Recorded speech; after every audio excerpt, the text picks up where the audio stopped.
Baik, di video kali ini kita akan coba membuat sebuah database ya, untuk susunannya atau rancangannya. Rencananya saya akan membuat database untuk, data-data, seperti pada halnya di tabel yang ini ya.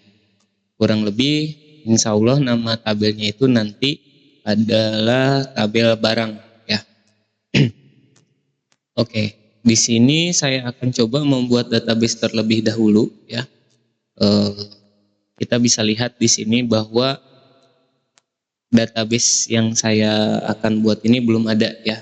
Nah, ini untuk tutorial cara membuat database, kita bisa masuk dulu di phpMyAdmin dengan cara localhost /phpMyAdmin. Setelah itu kita klik database dan kita langsung saja memasukkan nama database yang baru ya. Nama database contohnya misalkan saya akan membuat sebuah nama database tokonada_db ya. Disarankan untuk membuat database ini kita menggunakan huruf kecil semua atau non kapital ya, dan ketika misalkan ada spasi kita pakai underscore. Jadi intinya nggak boleh ada spasi ya. Dan di sini untuk saya pribadi menggunakan ciri khas ketika misalkan menggunakan database ada underscore db-nya di belakang supaya menandakan bahwa ini adalah nama sebuah database. Selanjutnya kita langsung saja klik tombol create ya. Jadi untuk membuat database itu hanya memerlukan atau menentukan nama database-nya. Setelah itu kita coba langsung klik tombol create atau buat ya yang bagi tampilannya bahasa Indonesia. Oke. Secara tidak langsung kita bisa lihat di sebelah kiri ini kita sudah membuat sebuah database. Selanjutnya saya akan coba membuat tabel untuk mengisi data-data yang ada di dalam sini ya. Tabelnya itu nama tabelnya tb_barang ya. Ini untuk cirinya ketika membuat sebuah nama tabel, saya pribadi di depannya memberikan ciri ada tulisan TB ya. Ini TB_barang, terus jumlah kolom.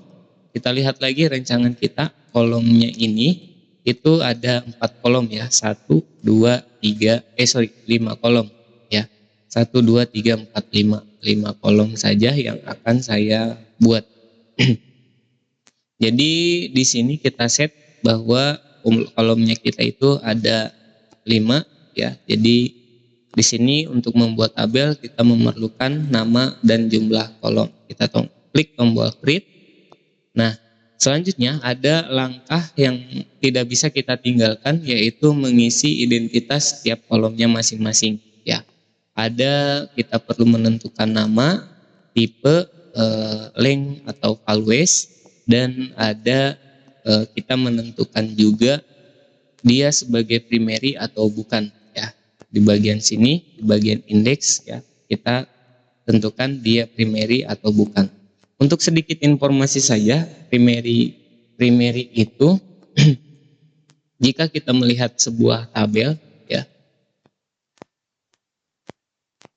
jika kita melihat sebuah tabel pasti ada sebuah kode unik atau ya deretan unik di mana setiap barisnya itu tidak ada data yang sama. Contohnya misalkan buku tulis SIDU isi 38 dan buku tulis SIDU isi 58 ini saya memberikan kode yang berbeda ya, seperti itu. Kategori boleh sama tapi kode barang tidak bisa sama ya. Nah, itu untuk primary key. Atau contoh kecilnya saja misalkan kita sebagai warga negara Indonesia sudah pasti mempunyai nick yang berbeda-beda satu sama lain, seperti itu. Pasti beda. Nah, itu adalah sebuah primary key ya. Nah, kembali ke phpMyAdmin. Jadi di sini kita setting nama, tipe, length atau values dan indeksnya. Oke. Yang pertama di sini seperti tadi rancangan kita akan menulis kode barang, kode underscore barang. Nah, di sini disarankan kita menuliskan huruf kecil semua ataupun non kapital ya. Kita tidak boleh pakai spasi juga. Jadi kalau ada jeda kita pakai underscore saja. Contohnya misalkan di sini kode barang, kode underscore barang, terus nama barang, terus lagi harga jual, terus kategori. Nah di sini kategori nanti yang akan tampil itu kategorinya misalkan dia sebuah buku ataupun misalkan alat tulis ya. Jadi nanti yang tampil itu berupa kata-kata, namun yang akan saya simpan di dalam tabel ini adalah kode-kode ya. Jadi di sini saya simpan saja kode kategori ya. Selanjutnya stok ya. Nah, jadi di setiap tabel rencananya di tabel barang rencana saya akan membuat seperti ini ya. Lanjut untuk kolom yang selanjutnya yang kita perlu tentukan yaitu adalah tipe. Jadi di setiap tabel itu, setiap kolom itu harus kita tentukan tipenya terlebih dahulu karena menyangkut nanti ketika kita akan mengisi tabel tersebut data yang kita masukkan itu tidak bisa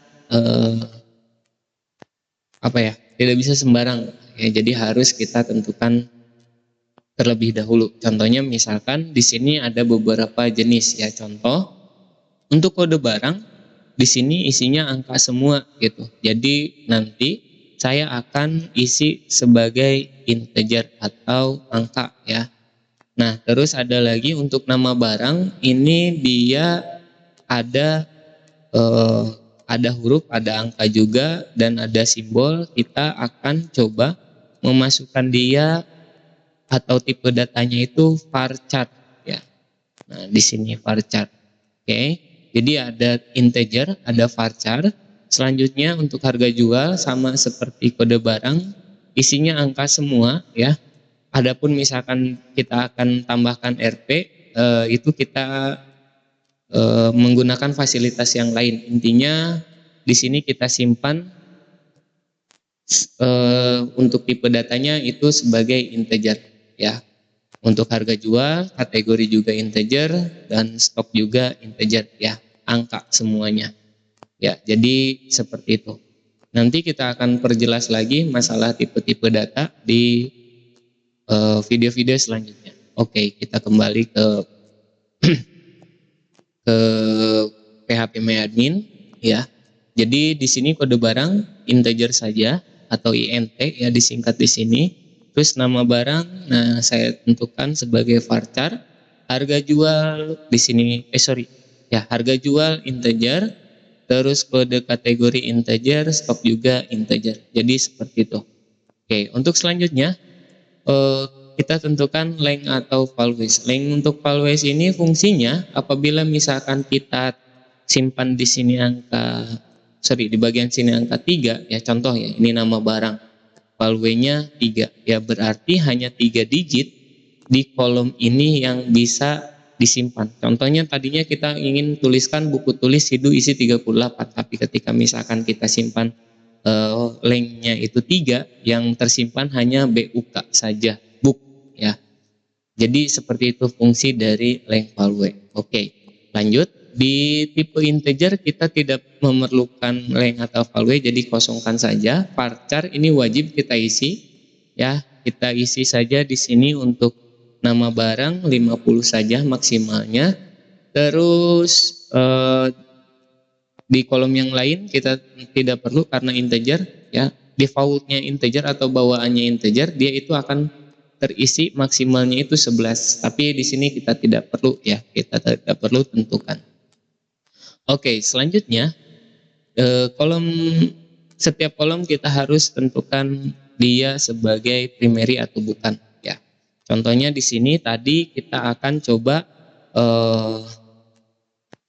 memberikan kode barang ini sebagai integer. Jadi di bagian kolom ini di kode barang ini kita akan coba tentukan dia sebagai primary ya, primary key, di mana tidak ada yang sama satu sama lain. Jadi di bagian kode barang bagian sini kita isikan dia primary. Oke, dan klik go saja kalau misalkan ada peringatan, gak masalah. Lanjut, di sini ada tambahan sedikit ya untuk kode. Saya akan coba mencentang fitur AI atau auto increment ya. Fitur ini akan membantu kita menyusun kode-kode ya. Seumpama misalkan nanti kita akan mengisi data, contohnya misalkan di sini sudah 11 data nih. Namun saya tidak perlu membuka database terlebih dahulu untuk melihat kode terakhir apa, tapi kita menggunakan fungsi auto increment. Jadi nanti ketika disimpan dia akan otomatis angka selanjutnya itu adalah 12 kayak gitu ya. Itu fitur auto increment. Jadi di sini centang saja ya. Adapun misalkan teman-teman mau menggunakan kode otomatis selain auto increment bisa ya, jangan dicentang. Tapi untuk di sini kita coba latihan menggunakan AI auto increment ya. Oke, cukup itu saja untuk membuat tabel, dan ketika misalkan kita sudah selesai, kita bisa klik save ya atau simpan. Oke, dan alhasil di sini sudah terbuat, sudah jadi ya tabel barunya. Ya, tabel barang di mana di dalamnya ada kode barang, nama barang, harga jual, kode kategori, stok. Ya. Dan di sini ada ciri bahwa dia primary key itu adalah kuncinya warna emas kayak begini ya. Sekian untuk membuat tabel.